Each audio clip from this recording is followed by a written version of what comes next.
Hi guys, Smith here and welcome to the next round of the season, and today we're in Monte Carlo.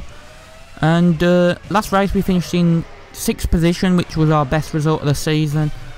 Bit of a surprise, but you know, that's a nice surprise to be honest. But today it's going to be very hard, and you can see in practice 1 we was 2 seconds down on Montero, and I'll be honest, it wasn't like Bahrain where I was finding my feet.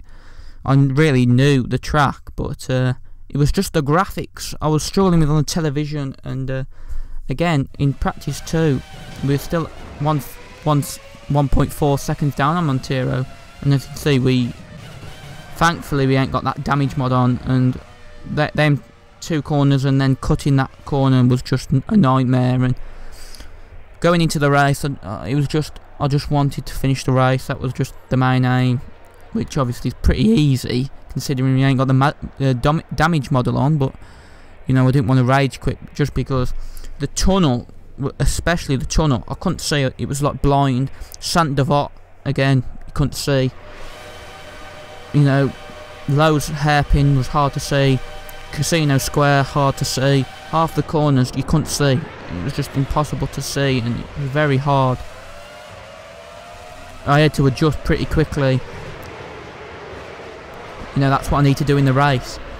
And as you can see, 2 seconds penalty for cutting the corner. I was trying to avoid the Jordan at the time, so that's why I sort of cut that corner, because these brake actually, I'm sure these brake on the first lap slower sometimes than the F1 2014 AI, which says a lot. But they're not as bad on the first lap as the 2014 AI, but I wouldn't say they're great on the first lap, these AI. But yeah, they were better than the 2014 AI, but it's not that hard to be better than the 2014 AI. We're down to 19th, and we've only got our teammate behind us, and as you can see there, like I was saying, you can't see the tarmac.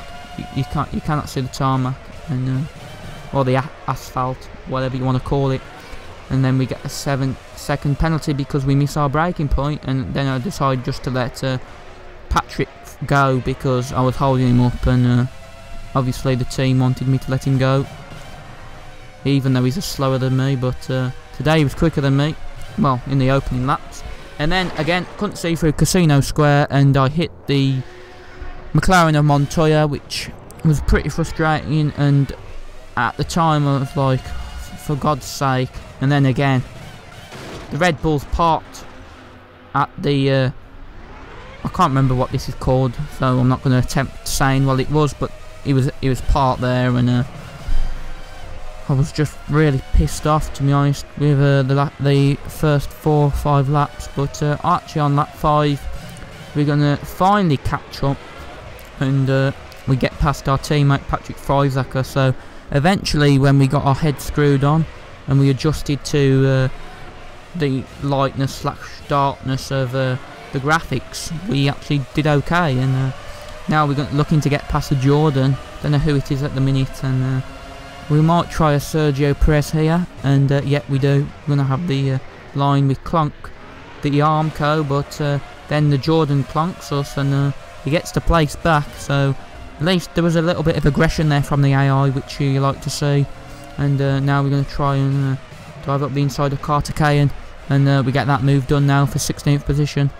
And on lap 7, some cars are pitted, and we're up to P13, but now we're behind the Williams, and it might be Mark Webber. I think it's Mark Webber, and we get the move done, whoever it was on the BMW Williams. Yep, we get that move done. It was Mark Webber. And then, as you can see, we go gong-ho on Jarno Trulli, who was in that Toyota. Pretty good qualifier Trulli was back in the day, especially in the Renault. I mean, he got pole here in 2004. It's his only win here in Monaco. Very fast qualifier, probably the best qualifier I've ever seen from when I've been watching Formula 1. But, you know, as you can see, he was battling to get past Trulli there. And that was a pretty good scrap. It was a bit like San Marino when I was trying to get past Carter Cayen in the pits. Hopefully now we can keep that position. But we need to have a good stop. We can't mess up. we have a good stop as Freisacker tries to bump us out the way, and you know, if you could communicate on this thing, I would have actually told Freisacker to fuck off, but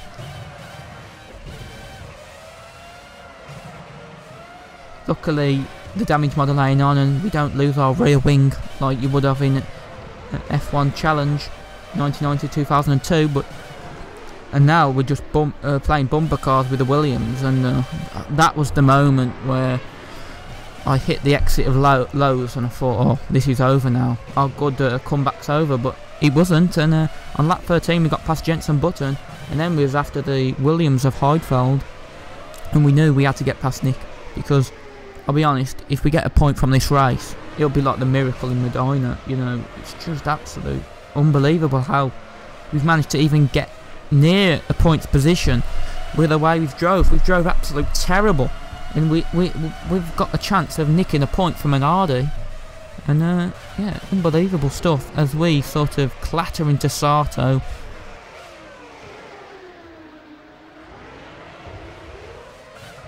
You know, it's pretty difficult not to clatter into someone round this track, and with the handling system on this game. But anyway, we crossed the line to finish 7th. We nearly beat Villeneuve, but was just a little bit too far behind. But it's a very good result, and considering we finished 19 seconds behind Michael Schumacher, and the bad start we had, we could have got, I reckon, 5th position today, but 7th, I ain't going to squabble about that. That was a very good result for us, and that probably might move us up a couple of positions in the points now, so it'll be interesting to see where we are.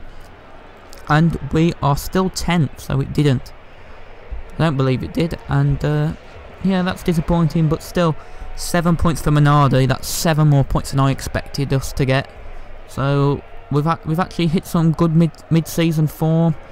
It's a bit like Caterham finishing in the points every race, you know, so it's a bit unrealistic, but still, it's nice, you know, to do it, because I think if I was in a Red Bull I'd probably get podiums every race. But yeah, let's see where we are in the Constructors now, and we eventually, when it skips on to the Constructors, we are in 6th position.